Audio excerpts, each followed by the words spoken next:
Assalamu alaikum wa rahmatullahi ta'ala wa barakatuhu. Amin wa alaikum assalam wa rahmatullahi ta'ala wa barakatuhu. To, a yau ma na samu damar kawo ma Malam Mustapha Yusuf bakin asibitin ɗan dutse, comprehensive kenan na unguwan mata wanda yake a nan cikin garin Funtuwa. Mai magani wanda ya shafi rashin lafiya na ɗan adam kowane iri ne.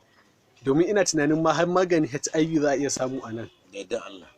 To, ka gani wannan tunanin ne zai faɗo min, amma tunani nake ya yiwa a samu a gurinka. In Allah ya da wannan ma ba za mu rasa ba da izinin Allah. To, amma dai kan in ce komai gaskiya yau wannan ma zan fara da tambaya in ji. Akwai shi ko ba shi? A mun bayani in ji. HIV da kake magana. Yawwa gaskiya. Za a samu malam in Allah da ai ba su ɗaya ba muna babbada kuma mun ba mutum akalla ya kai 4 ko 5 a datsin nan. Na'am, maza ko mata ne? Mata ne gaskiya. Ba a ba namiji ko ɗaya ba. Amma gaskiya mata mun ba su. Na'am. Domin Allah. Kuma tsakani da Allah na ba wata ta ji daɗi har ta kawo wata ma. To ka ji ma. Wasu ma sun zo daga kusan hanyar Balamfashi din nan inda ake ce ma Tamarke. Visit ni ko tsiga local government ne? Na'am. To ina da can ne. Daga nan suka fito. Daga can suka fito. Allah sarki. To mun ji bayani daga gare shi, Allah ya sa kuma yana da shi dan tunanin yanzu ya faɗo mun ci to bara in tambaya in ji. Yanzu Allah ba za a rasa shi ba. To sai kuma abin da nake so in tambaya a yi mutane bayani akan shi. Shin shi wannan abin da zan ji mutane suna cewa infection, me infection din nan wai ni ban ma san shi ba. Shi infection sanyi ne. A Hausance na yi ma last week da ka zo na yi maka jawabi akan abin da ake kira sanyi. Kuma na faɗi su kala kala. Na'am. Inda na ce ma na damana daban, na fadama daban, sanyi na wanka na jego daban, dai tabbas mun yi kuma wannan. sanyi na jinsi zuwa wani jinsi na mara wanda ake ɗauka daban. Okay, wanda ake ɗauka tsakanin ma'aurata kenan. Tsakanin ma'aurata ba. Sannan kuma akwai sanyi har wa yau wanda su mata su wannan ma gado ne wurin su. Wanda ya shahi girke-girke. Wa alaikum assalam. To mu je. Yawwa kamar shi kaga na girke-girke na mata. Daban da kuma na koko wanda wata za ta ga duk asuba masu ta fita. Yawwa. Kuma a ƙarshe a Langulas za ta ga kaman mai ainihin sai da biredi ne ko mai gashin biredi a oven na wuta. Za ka ga a ƙarshe dai dole sai ka ga irin in ya shekara 10 ko 20 yana wannan sana'a. To a ƙarshe dai at last Langulas sai ka ga sai wuta ta tambaye shi. Okay, wuta tana tambayar mutum ta ma.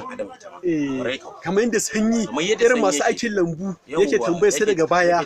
To shi ma haka zafin nan. Haka masu aiki na sanyi na koko da ta koko yau da gobe. Shi ma yau da gobe na tambayar mutum. To ai ba rana ɗaya kake yi ka gama ba. Akalla tun da ka tashi in kana yi shekara 25 kana wannan sana'a. Kuma kaga duka gaba ɗaya kullun fitowa kake da ruwa da iska da sanyi da damuna da rani da miyar da sai aikin kenan. To aikin kenan. To kamar masu kosi su yana iya samu duk wani ma wanda yake da permanent sana'a ta shi duk ba zama gindin wuta, especially masu wankin motoci haka. Su ma kaga dole ne sanyi ne din na jiki to wannan. To kamar misali amma sai in ji wasu suna cewa ai sanyi ma da shi ake haihuwar mutum. To wannan ya danganta gaskiya, ni dai gaskiya a irin ilimi na to ban sani ba dai jariri a haifai da sanyi to abu ne wanda yake abun da uwa ta yi ko take cikin shi ana iya samun jariri ba a cewa a'a. Kamar hawan jini na ji ma wasu na cewa wai ana haihuwar yaro da shi. To gaskiya an gwada jariri an gani. A yanzu wannan lokacin ne ake samu, amma a lokutan baya ko kuma shekarun baya da suka wuce gaskiya ba mu taɓa tsammani ko kuma mu taɓa jin an ce jariri an samu hawan jini ba. Gaskiya ni ma ban taɓa ji ba wannan lokacin zamani. Kaga zamani. Sauran to abubuwa suna. To mu za mu yi abubuwa a gurguje saboda mutane ka in zo in takura musu, kamar wannan abu da ake faɗi wai diabetes. Infection mun fara da ba mu. Ba mu ga to ai kada mu in takura kane na ga mutane. To shi kenan mu je zuwa. Yawa to mu je zuwa. Kai kanka ai ka ce kana so ka gane me infection. Yawwa. Infection wani ciwo ne wanda likitoci ke kira cewar wato sanyi ne infection. Wanda mafi yawanci ya fi haihuwa mata. Wa idan mace tana da shi zaka ga yawanci alamar shi inda ake gane tabbaci ko mu ba ta muke ba ayya ake kike da shi tambaya za mu yi maki ke ba mu amsa sai mu gane kina da shi ta hanyar shin kina zudda farin ruwa in kin duka fitsari ko kuma ba fitsari ba kika tsugunna misali haka zaki ganshi ko kuma misali za a ga kina da kurarraji sai damun ki ko akwai kaikayi haka na jiki. Hanyoyin da muke gane cewa infection, kuma infection maganin shi ba abu ɗaya ake ba a takaice.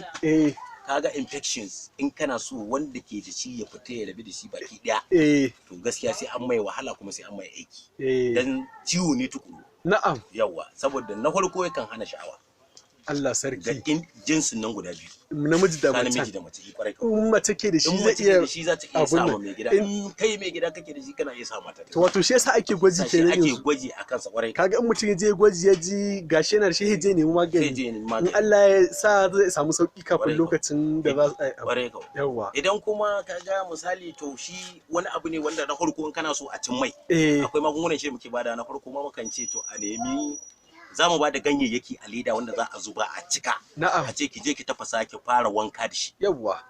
In kika yi wanka sai mu dawo mu ce ki yi siraci. Na'am. In kika yi siraci sai a dawo a ce ki yi sit back irin zaman nan da suke Na da ga cikin ruwa. wanda za a zauna to Yawwa. in yayi yawa zaka ga tana zubar da shi kamar kubewa. Na'am. Yauki na fita daga gaban mutum haka. Eh. To haka zaka ganshi suna wanke yana zuba ko kuma wani fari ya rika zuba kamar kakiri Eh ko wata da sawara haka misali zaka ga kamar fari kamar da sawara. to kamar misali Wannan shine ake ce ma ainihin infection. na'am to misali kun taɓa bada maganin shi kenan. A wannan ai ba kala ɗaya bane an ba mace ta fi 100 a nan gaskiya kuma Ba ma- duka tsakani da Allah kuma Allah duka sarki. yawanci in ce wasu na turo wasu Eh saboda akwai da dama waɗanda mun ba su sun dawo sun turo wasu Eh. ka sai da shi to alarma ya ka tambaye ni akan na taɓa bada shi ni wannan ai kusan in ce inda sabo an saba Eh. ko yau wallahi ba zan iya ce ma ga iyakan mutanen da muka ba shi a yau din nan ba. tsakanina da Allah Wato wata lalura ce da take so ta zama ruwan dare. take so ta zama ruwan dare saboda mata suna yawan ɗaukar shi ta hanyar asibitoci Eh gidan biki eh tsugunnawa fitsari ko ina